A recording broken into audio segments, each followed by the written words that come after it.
अस्सलाम वालेकुम दोस्तों, की हाल चाल है। उम्मीद करदा सारे खैरियत नाल होणगे। अज मैं तुहाडी खिदमत च हाज़र हां एक नए व्लॉग दे नाल। मैं पानी ला रहा सी, कणक कड्ढी सी असीं ते हुण अगों चरी वास्ते रौनी कर रहे हैं, चरी ते गाचे वास्ते। ते पानी ला रहा सी मैं, किला भरिया है। इस तो बाद ओह धड़ जिहड़ी है उत्थे इक दवाड़ा उहनूं पानी लाउणा, पट्टे भरने ने। ते इह चीज़ देखो तुसीं, गलियां दी वजह तो किन्नी थल्ले गंदम जी खराब हुई है। यह देखो,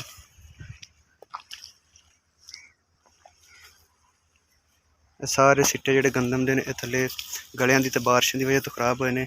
तो कुछ कणक कड्ढण वाली पई है, मौसम तो फिर खराब हो रहा, हवा चल रही है। अल्लाह पा खैर करे, जे अगर दोबारा बारिश आ गई तो कम से कम जोड़ा एक हफ्ता है वो फिर लेट हो जानी कणक। तो जिन्नी भी कणक पई है सारी खराब हो रही है। यह देखो कुछ पहले जी खराब हुई है, सारी जाया गई कणक। कुछ वड्ढण वाले ने जी चंगी तरह नहीं वड्ढी, कुछ जी है ये बारिश की वजह तो खराब हो गई। काफ़ी सारे लोग जोड़े ने वो सामने चाचू की कणक लोग वढ़ रहे हैं, जी हले कि नहीं कटी। मोटर चल रही सामने।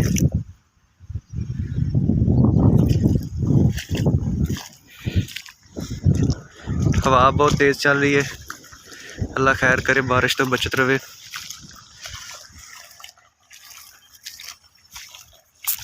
यह सामने साढ़े जामनू तुसीं देख सकते हो, जी कणक सारी खराब हुई है।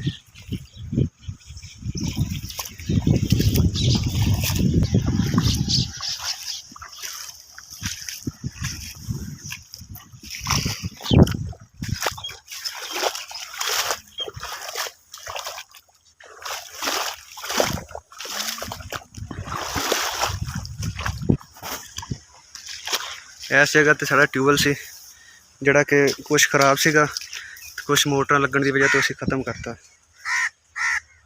खूह हुण असीं मिट्टी विच सुट के जी पई हुई है इनू पूरांगे।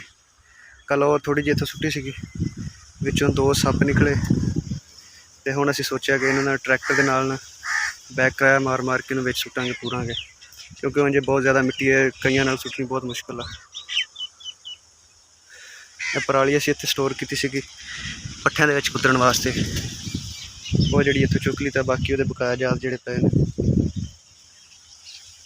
कणक थोड़ी जी 2 कनाल रह गई सी, बहुत ज़्यादा गिली सी। रात लाई सी मशीन बारिश के डर तो बहुत ज़्यादा गिली सी। सिर्फ असीं 2.5 किले कणक कड्ढी, जिहदे ते खर्चा बहुत ज़्यादा होया, इस वजह तो असीं ये रहन दित्ती। 1 किला तकरीबन पानी नाल भर गया। इस तो बाद हुण अगे थोड़े जे पट्ठे रहिंदे सीगे अगों भरन वाले, ये असीं उधरों पानी इनू निकल रहा, वो भी मैं तुहानूं दिखाना।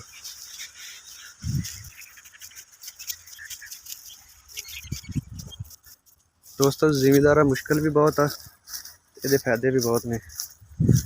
एक तो चीज़ है कि सानू, क्योंकि साढ़े दादे बाप जोड़े ने ये करते रहे ने काम, इस तो सानू आसान लगता। तो पानी हुण अगे निकल जाए। दूसरा है कि महंगाई की वजह तो थोड़ा जिहा मुश्किल होया, वैसे एडा ज़्यादा मुश्किल नहीं, लेकिन ठीक अल्लाह का शुक्र है, बेहतर। गंदम का रेट जो बहुत ज़्यादा हो गया, पहले झोने का रेट बहुत ज़्यादा सीगा, शुक्र है फिर भी अल्लाह का पैसे ठीक ठाक बन गए हैं। तकरीबन 4000 रुपये रेट है, 3800 4000 3900 साढ़े को व्यापारी जो खरीद रहे हैं। तो अल्लाह का शुक्र है। 1 एकड़ साडा जिहड़ा इहदी एवरेज निकली 45 तो 47 मन 1 एकड़ की, खराब होने के बावजूद। फिर भी अल्लाह का शुक्र है, बहुत ज़्यादा अच्छी एवरेज निकली खराब होने के बावजूद भी। जदों लोग करोना दे विच सारे वेले बैठे सीगे, शहरी जोड़े से खास तौर पर उन्होंने को कोई कारोबार नहीं सी, कारोबार सारे बंद सीगे, लोग भुखे मर रहे सीगे। अल्लाह का शुक्र, अल्लाह का लख लख शुक्र है, साढ़े को उदों भी होर कुछ नहीं तो खाण जोगे दाने है सी, सब्जी अपनी सी जिहड़ी सी तोड़ के पका लईदी सीगी। लोग बहुत ज़्यादा जोड़े ना करोना दे विच भुखे रहे ने, बहुत ज़्यादा महंगाई हो गई। हुण यह भर गया एकड़, मैं अगे पानी छड्डण जा रहा।